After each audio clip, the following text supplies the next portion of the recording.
Welcome. We are here with Tobi Skovron, who is, I don't actually know exactly where. Are you in Sydney? I'm in Melbourne today. Melbourne. There we go. He is the CEO of Creative Cubes. And I had the pleasure of having Tobi on the original podcast, and it was a ton of fun. I remember thinking, like, he's kind of famous. I don't know if he's going to say yes. He's so willing. I love it. Well, you're friends with Shaq. So there's that. So it's 8 a.m. for him, but he's been up since 4. He's already conquered like all the world's problems today. Thanks for joining us. Wait, and you guys. Yeah. Guys, like, quite honestly, I follow Gio religiously on LinkedIn, and Jamie, I'm always listening to your pods. Every morning, I actually listened to Liz's pod on the way through here this morning because she posted that in the Slack channel. So yeah, like hung out with Shaq, but really feel like I'm batting above my average here with you guys. Well, we'll take it. But yeah, it's great to have you. And Gio, thanks for sending the invite. Of course. So question, so you wake up at 4 a.m. What time do you go to bed? So now you're going to embarrass me. I'm on a pedestal going, wow, this guy gets up at 4 a.m. But little do you know, probably in bed 8:30, 8:45, lights out by 9. Awesome. Yeah. I just feel like I have so much to do during the day that I really need that downtime at night. And so early to bed, early to rise. No, that's awesome. I mean, but you're super fit, super healthy. I mean, you've got Orange Theories in your space. We were talking about right before we got on, you got a partnership with Peloton going.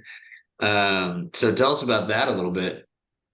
Yeah, so actually the background that you have right there alludes me to think that you're in Hawthorne, Victoria, in Australia today. And just to the right of you is a staircase that takes you straight into the Orange Theory studios. I kind of co-founded that here in Australia. I no longer have any interest in it, but it's still open and still rocking. In the building that I'm in and other buildings that we have partnered with Peloton. And I was just saying to Jamie, I actually have set up a full Peloton studio at my house, treadmill weights, bike, yoga mats, elastics, a big screen TV with the Peloton app on Apple TV. I do about 15 minutes of weightlifting every day, 6 days a week, every day, 6 days a week. And I do anywhere between 30 and 45 minutes of running with a 5 to 10 minute stretch. And then at night, my daughter comes in at 9 p.m., subject to me being awake, and we do a 10-minute meditation, but we never last the full 10 minutes. He showed me a picture of them sleeping. Yeah, I might send it through to you. I'll send it through to you, Jamie, for you to be able to edit into this. Harper is 9 and Madison is 12. And they go to bed early too, obviously. Harper goes to sleep or comes in to meditate with me at 9. And Maddie, I was just saying to Jamie, Maddie puts me to bed, and I don't even know what time she goes to bed. She's 12 and never tired, always up early. She's a little pocket rocket, so she doesn't require much sleep, but she definitely goes to sleep well after me. That's what I was saying is the challenge with going to bed early when your kids start to get older. I was like, Dagny wants to stay up later than I am. And I'm like, is this okay? What do I do now? I'm not looking forward to, like, Mom, you have to pick me up at 11 from my friend's house. Like, ah. So I'm so bullish on Elon Musk. Self-drive. Tesla. Yeah, just like, hey, the car will be there. Program, send, back to sleep. That's what we have Uber, but I don't know, Jamie, have you heard of Bubble? We don't have Bubble. Is that for kids? So Bubble is for kids, and the drivers are like off-duty law enforcement or retired law enforcement. That's amazing. We totally need that. I I have a work thing next week, and I'm like, okay, I got to ask the neighbors to get tagged. I have to ask a mom to drive her to gymnastics. We don't have a sitter that drives. And I was like, can I just put her in an Uber? No, I cannot put her in an Uber. That's amazing. I can put her in a Bubble, though. I should look and see if we have that. Huh. And if they want to launch Australia, like, hit me up. I'm all about that. Like, I'm in. Okay, yeah, so that awesome.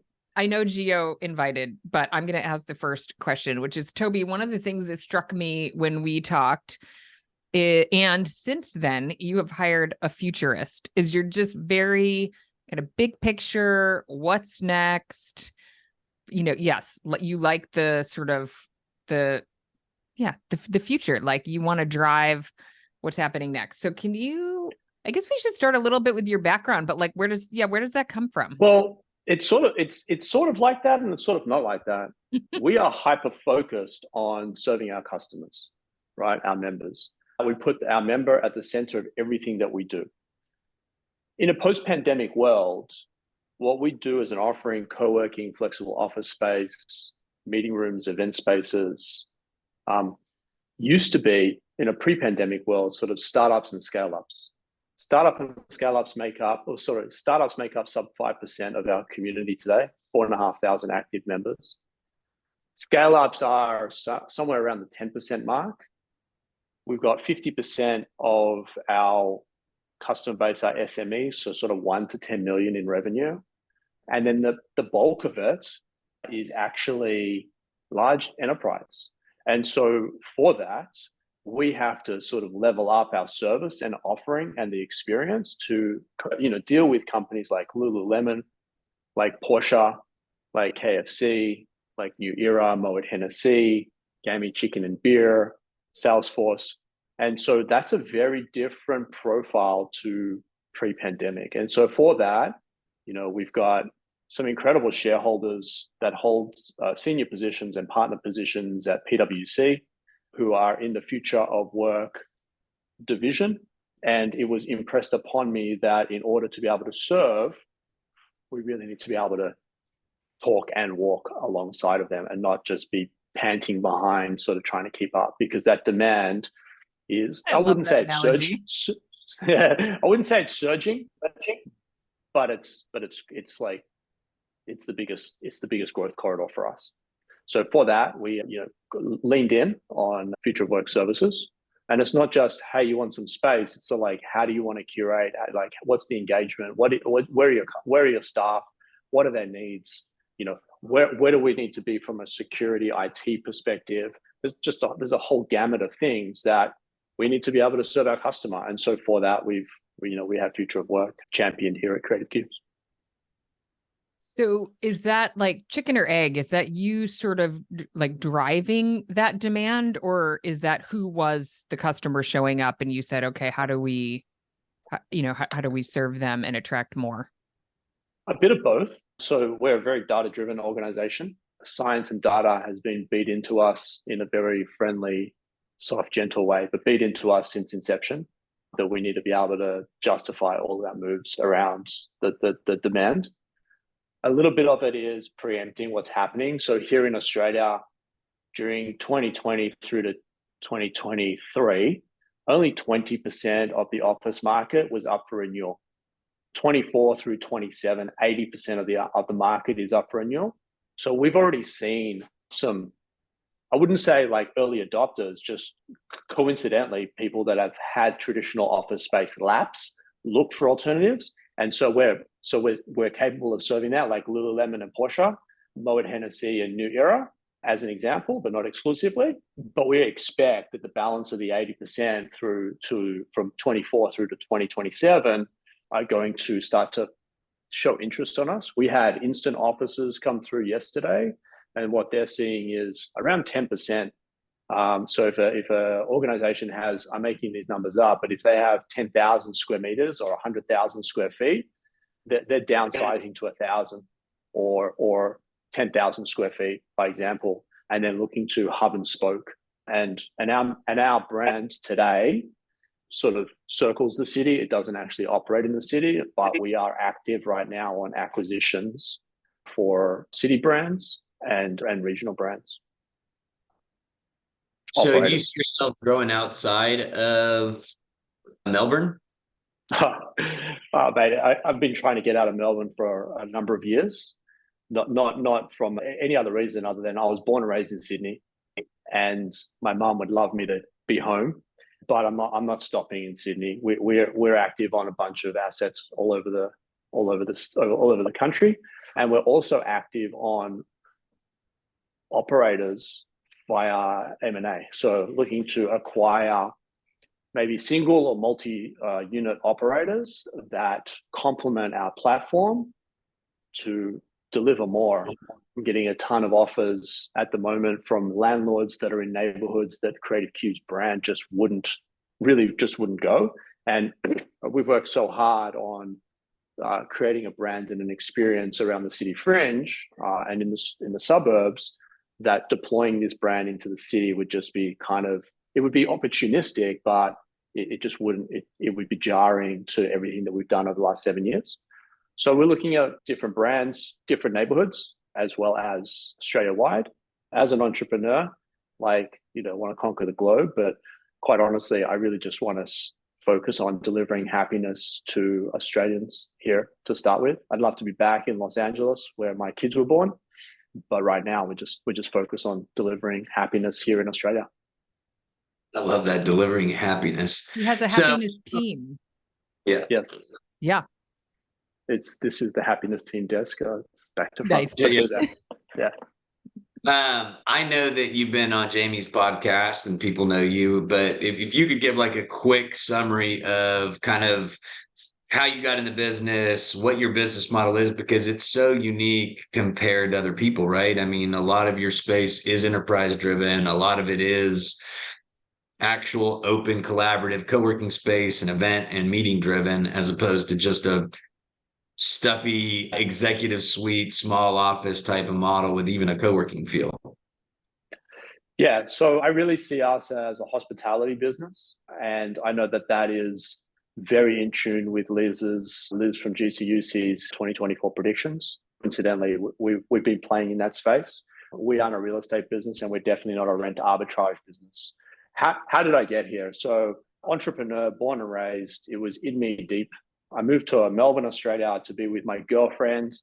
My girlfriend said, Tobes, and I bought a dog. I lived in a 1-bedroom apartment. My girlfriend, who's now my wife of more than 20 years actually, says, Tobes, we just need a patch of backyard on our balcony. And that was the eureka moment. I developed a product and a brand called Pet Loo, which was a dog potty system. It took me global. The business was like the products and the range that we had was being sold in like 184 countries. As part of our expansion into North America, I moved to Los Angeles out of need to compartmentalize work and play.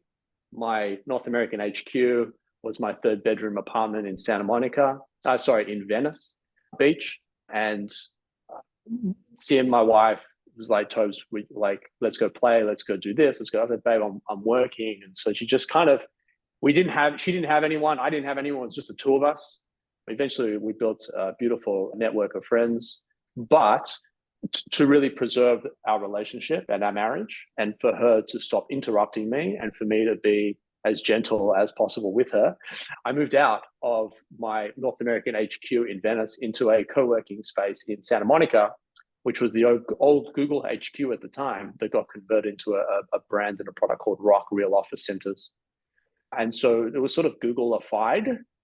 And it was awesome, man. We had Travis Kalanick there, who founded Uber. We had Evan Spiegel, who founded Snapchat. Like, there was just some really cool characters before who they are today.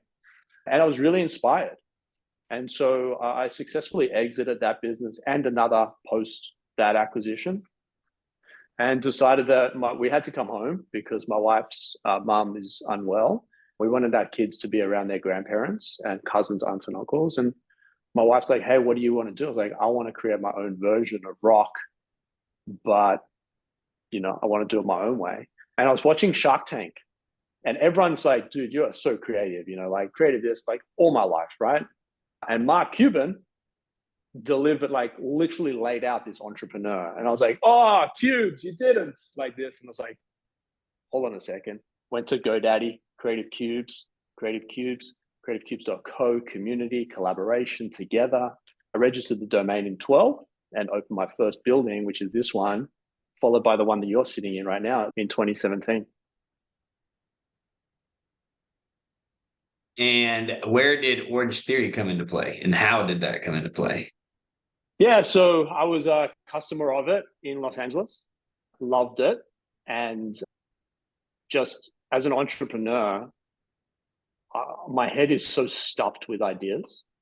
And in order to sort of take my medicine daily, and in order to be able to execute on my mission and vision, you have to have a clear mind. And so Orange Theory was sort of like that daily dose of medicine. I bought 12 licenses for the Australian market after being a consumer of it in Los Angeles. COVID absolutely kicked the shit out of the business. And I unsuccessfully exited out of the operations just about 7 or 10 months ago. But it's still going. Like the membership base here and that building that you have your backdrop in Hawthorne is still rocking.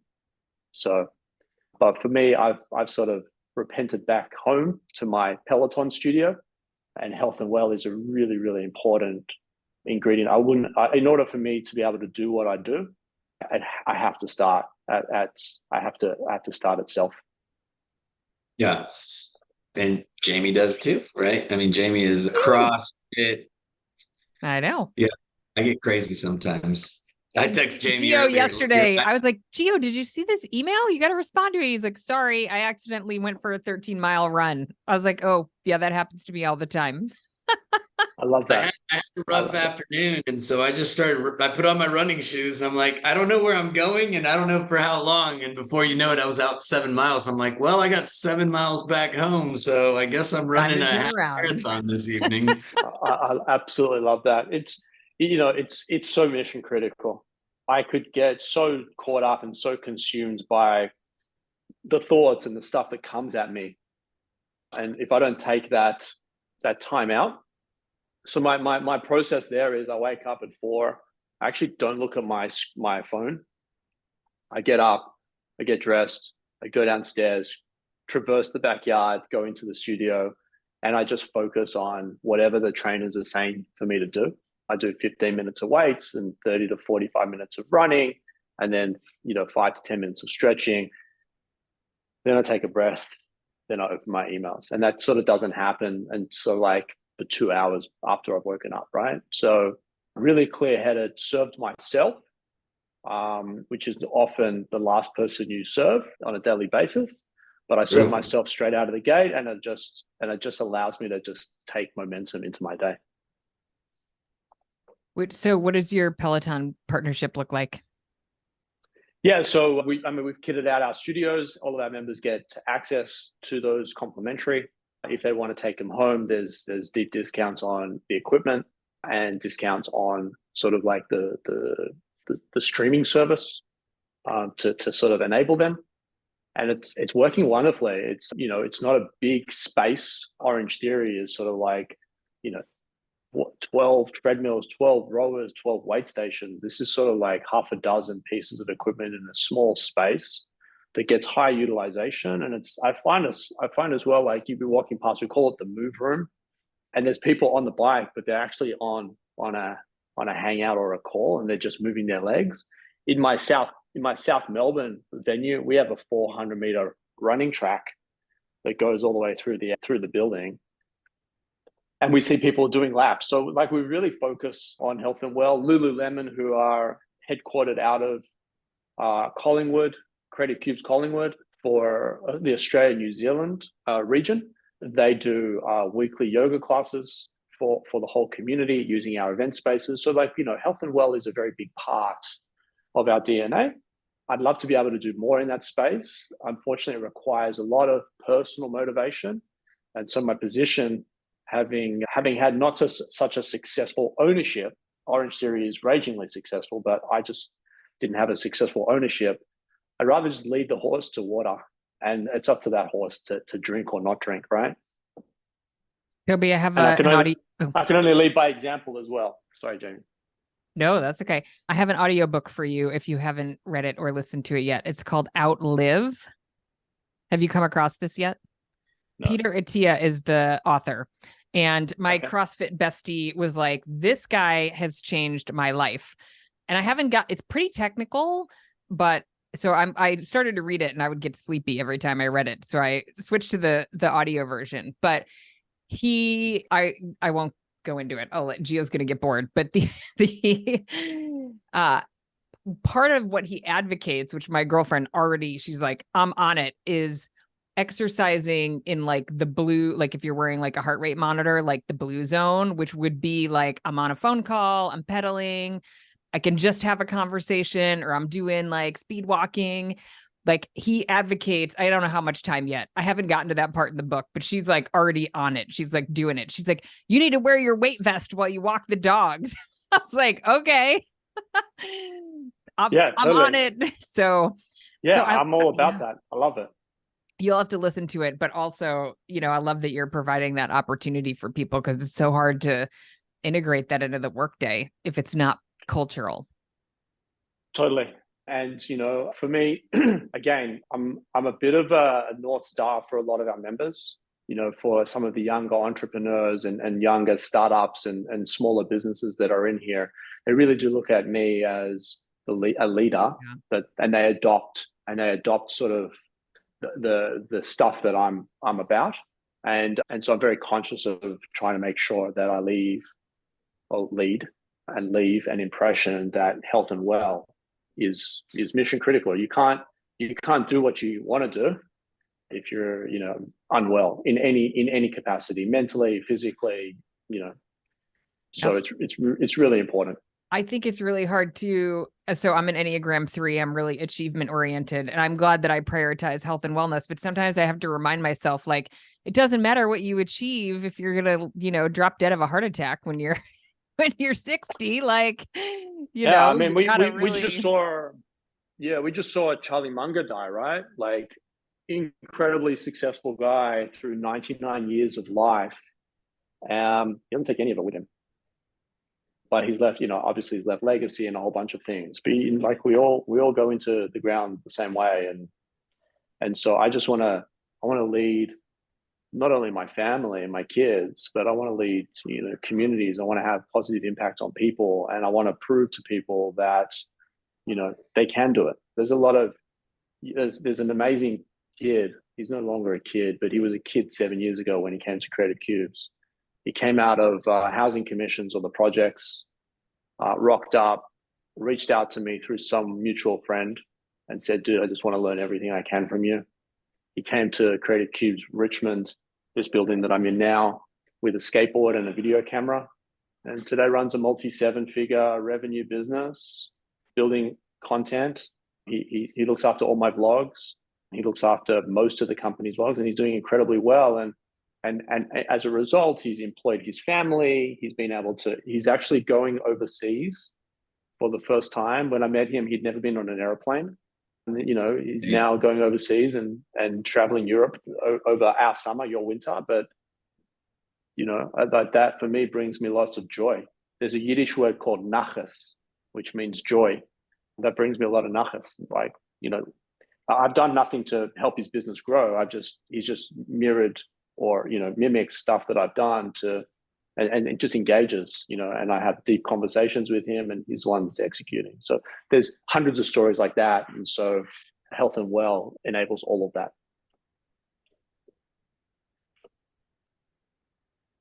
So you are a big out of the box thinker. So you hired this futurist, you're looking at where we're headed, you're having these big conversations with these enterprise groups. Kind of, how much can you tell us about your vision for the next few years? Yeah, like, I think you guys know running these businesses is bloody tough. Like, it looks so glamorous and so cool on the surface, but we need to start using terms like bloody. It is. It's so fitting. Tough, man. Yeah, it is. 100%. It is so tough. This business is so grueling, right? It's a marathon every single day, if not every hour. And it's tough. Like, 4,500 members. Sounds great. But serving those members every day, there's so many different personalities, different walks of life, different cultural backgrounds. And we've just got to do this whole catch-all. So I have no shame or no secrets to be kept, because if you think you can do a better job, like, step up to the plate, right? For us, and by the way, there's been like landlords that we can do flex, and then they call me like 6 months later going, hey, will you take over? This is a lot more than what we thought it was, and we just don't know how to charge for a meeting room for the hour, or we don't know, and so it's like, so I'm not I'm not scared to share my vision, because if anyone wants to jump in and run, I actually don't see others as competitors just because of the real estate component. Our 2-person office is different to Hub Australia's, which is 300 feet down the street from us, and we have different price points. We're serving different customers, and we serve different customers different ways. And so Brad and I get along really well, and neither of us are threatened. At least I'm not threatened by him, and he shouldn't be threatened by me. We communicate a lot. I don't think he would feel that way at all. But we just have different lenses on what the future of work looks like, or what our brand mission vision is. In terms of answering your question, Gio, we're a hospitality business. The one thing that I hate about what we do is we sell office space. It's kind of like, it can be boring. I think we make it pretty cool and fun. But, at core, people used to say to me, oh, like WeWork. It's like, yeah, the complete opposite of WeWork, right? Or I've been to a dingy little black hole where everyone's got their headphones on and they're coding away in the dark. And I was like, not that either. I really look at us as the Ace Hotel of office, where we're funky and cool. We energize, we inspire. We're not obnoxious. We do things differently. Off the back of that, we're under construction at the moment. We're building in East Melbourne, which is right next to the world famous Melbourne Cricket Ground, 110,000 person or seat venue. We literally, I could throw a tennis ball from my building into the center of the MCG. We're actually building, so we're taking on it's a 7-story building. We're taking on the whole building from ground all the way to the roof. We have 2 floors of flex. Everything else will be traditional leases, but with part of their lease will actually allow them access to. So part of the rent that they pay will actually funnel back into Creative Cubes. That'll give them access not only to the East Melbourne location, but all Creative Cubes locations. And then on the rooftop, we're developing this product called Clubhouse, which is, you don't need an office, but I want to be around like-minded business people. So we think Clubhouse will be serving a different cohort of customers that don't necessarily need office, but they want to meet in a very casual business manner. There'll be a restaurant, table service, there'll be meeting rooms, there'll be an event space. And we think the Clubhouse model, we won't have a Clubhouse in every neighborhood. I think we'll have 2 in each city at max, if not sometimes just 1. And then we think that disconnecting Clubhouse, I'd love to take on the airport lounges and slam sort of like a slant of Clubhouse, but not like lounge into the airports. Again, part of it's a branding exercise, and some of it is, I just think we can do it better. I'm a Virgin Platinum member, and I honestly don't know the value of that tier of membership, except that I can board 3 minutes before everyone else through this special line that like I always miss out, because they always call the everyone else first, or not everyone else, but I always rock up while they're calling everyone else. So that's of zero value to me. And then my heart of hearts would just be to be able to build retreat. So we serve a lot of companies today that use Creative Cubes as their offsite. I would love to be able to drop them into nature, maybe with some container accommodation, sort of like converted containers into a paddock that sort of allows companies to go away, have all the Creative Cubes experiences. And if it's local enough, some people would just be using it as a normal Creative Cubes. But so I think Clubhouse, retreat, and lounge are sort of like natural elongations of who we are and what we do. We're already doing it in bits and pieces. And so, yeah, from there, that's a tall order, but launching the road stuff for Elon was massive, and now he's launched SX, A3, and Cybertruck. Like, I just think like just different customers are requiring different things of us, and so that's the big, hairy, audacious goal, Gio.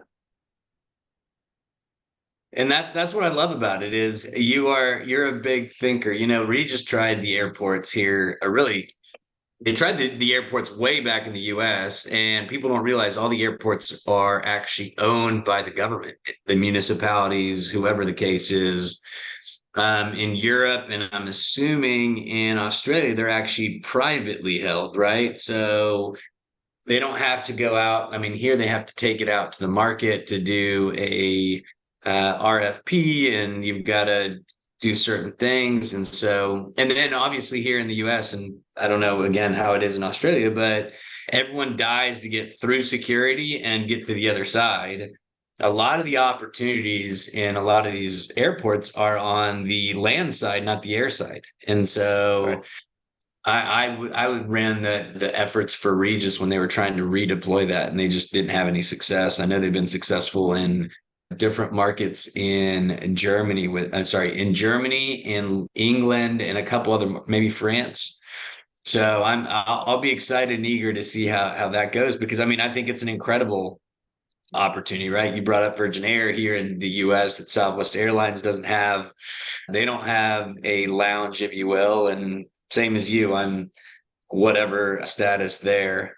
And there isn't I mean, I'd love to have that component of it. So I think that'll be good to see. Yeah, and at core, it's serving a customer that's one of my major shareholders is Jeff Harris, who founded Flight Center.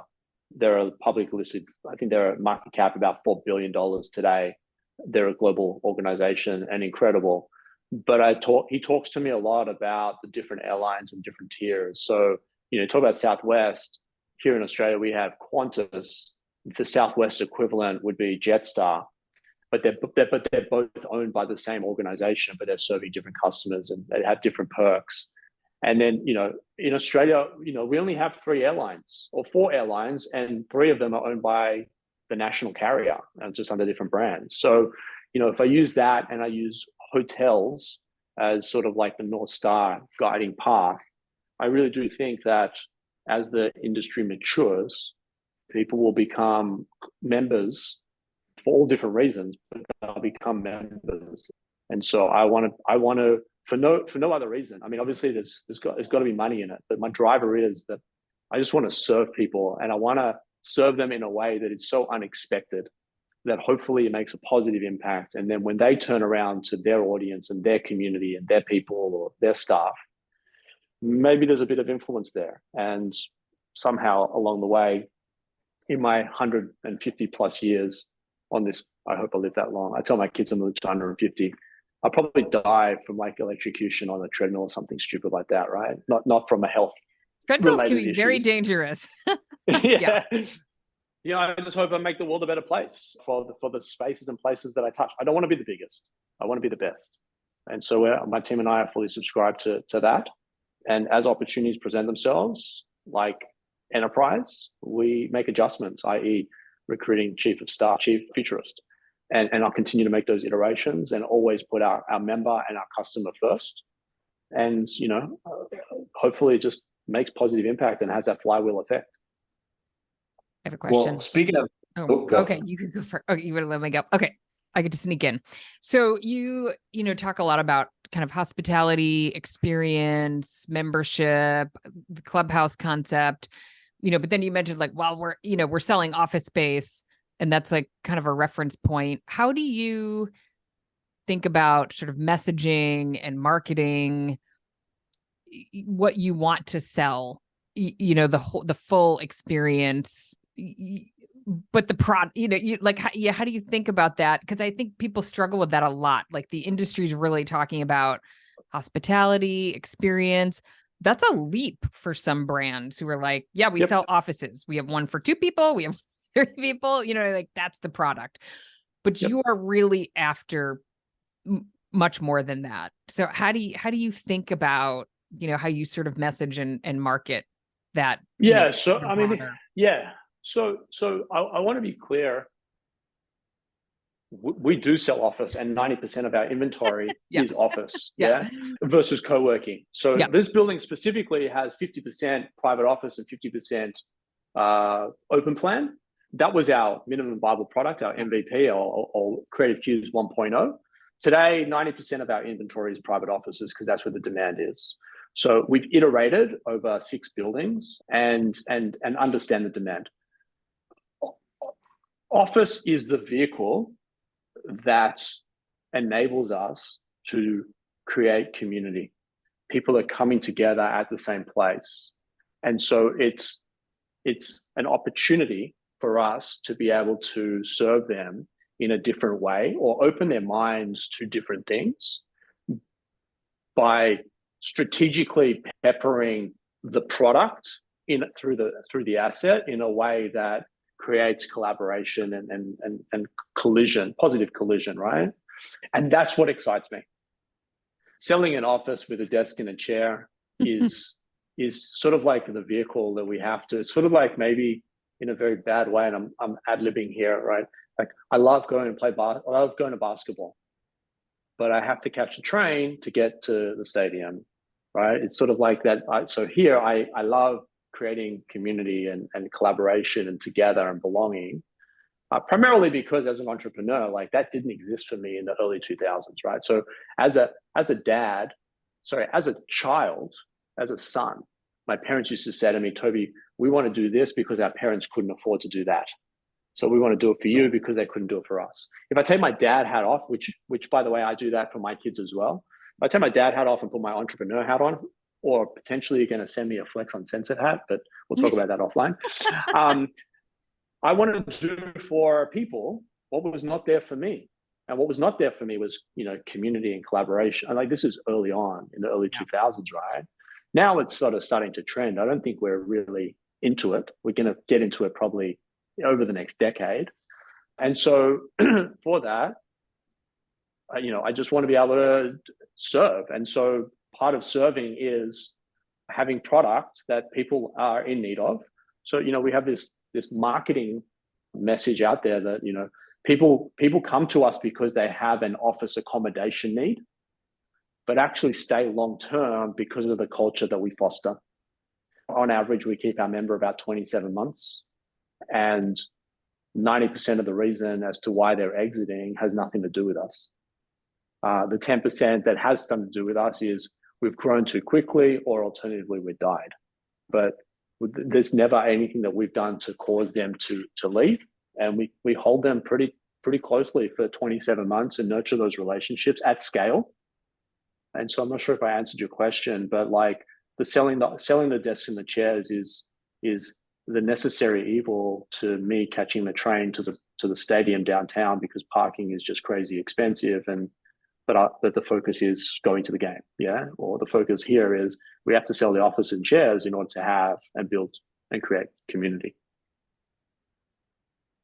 So I'm going to go back to what we were talking about before, right? So you're big on giving back, big on mental health and physical health and all those things. So outside, I'm going to guess that these two run in parallel, but outside of the four walls of where you sit and what you do every day professionally, what's one place that you give back from a personal setting? I mean, you've got people that have things that are near and dear to their heart that they give back for. What would yours be? Honestly, I use my t-shirt off my back if it was cold outside and you needed it. Like there's no limit to where I'm at or what I'm prepared to do. I'm fiercely loyal. So sometimes my Achilles heel is that I will die on the field just because of loyalty, not because for anything else, right? So there's tons of examples where I've partnered with an organization and they've been beat for whatever they do by someone else. Like I'll be blindly loyal to that. In terms of like my give and care, adoption is a huge thing for me. My two brothers from another mother were adopted into my family, and that remains something pretty special to me. I remember living in Los Angeles, and there was the wild storm in Haiti, and so my wife and I didn't have kids at the time. We do have now, but we put ourselves out there to adopt, Haitian babies, and the Australian government wouldn't support us because we were US residents, and the US government wouldn't support us because we were Australian citizens. And I'm like, fuck, I've got a heart and a home, and I can care, and I have the means to be able to support. And you guys are getting caught in the red tape. So, like, I love that. Pets are a big thing. I spent 15 years in the pet industry, and really, it's not about possession of pet, but actually what animal companionship does for people. So we have pets. I'm surprised we haven't seen running. No, there's no. I thought one guy had a dog in his hand, but it's not. This is his jumper, sweater. We have pets running around the place. We have a pet policy, so it's not like the Wild West here. But you know what the pets do for people when they're highly anxious and stressed. My wife is qualified animal assisted therapist, so she used to go to UCLA and take our dogs and use them as a therapy tool for people that are troubled, whether that's old age or drugs or teens or just whatever the case may be, and they use pets as a therapy. So like that's a huge focus for me. What else? I mean, it's limitless. It really is limitless. So there could be something that happens this afternoon that I wasn't expecting, and I'll find a way to support, help, do whatever I can. So you just all around have a big heart, right? I mean, I think that's and maybe foolishly, right? Sometimes it really doesn't serve me. I get caught up in it, but I care, man. And I guess my driver today is, I want to deliver because I don't see other people doing what I want to do, and I want to try and make the world a better place. And I can't do that politically because I don't have a political bone in my body. I can just do it by demonstrating love and care. And everyone is having a hard time. And I get it. I lost my dad when I was 16. I'm 43 this year. I turned 43 in October. I'm 44 next October. 44 was the age my dad died. And so I figure we're not here for a long time. We're here for a good time. And so I go to bed early to get up to really squeeze the juice out of the day every single day. And this is who I am, man.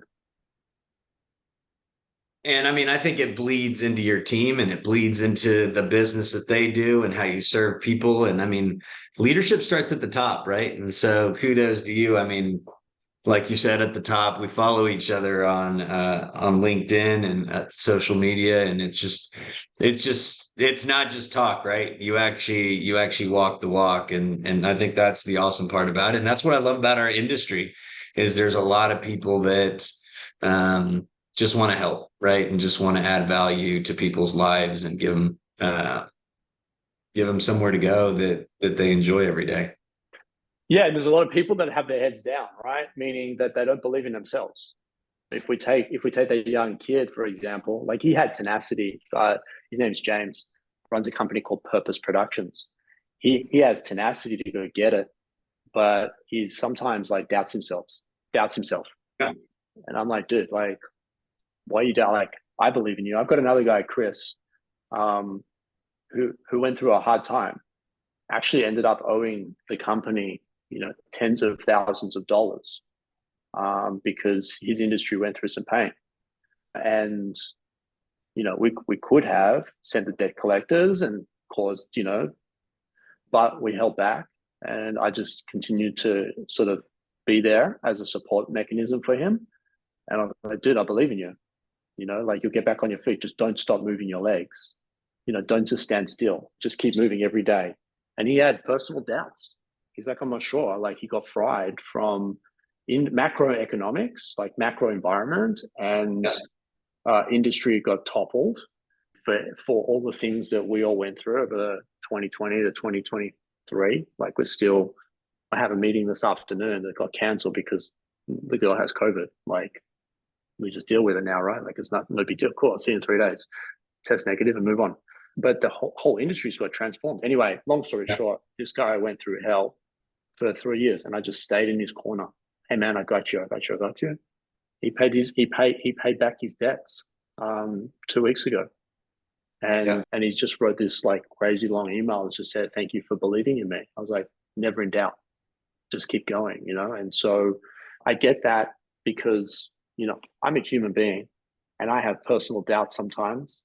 And then people in my corner just refuse to allow me to concede. My older sister is I'll call her literally crying at times and doesn't break rank. She's like, yeah, cool. So if anyone's going to do it, you're going to do it. So quit bitching, get up and keep going. I've been on the floor sometimes, not of recent, but on the floor. My wife will get in like, "You're bigger than this.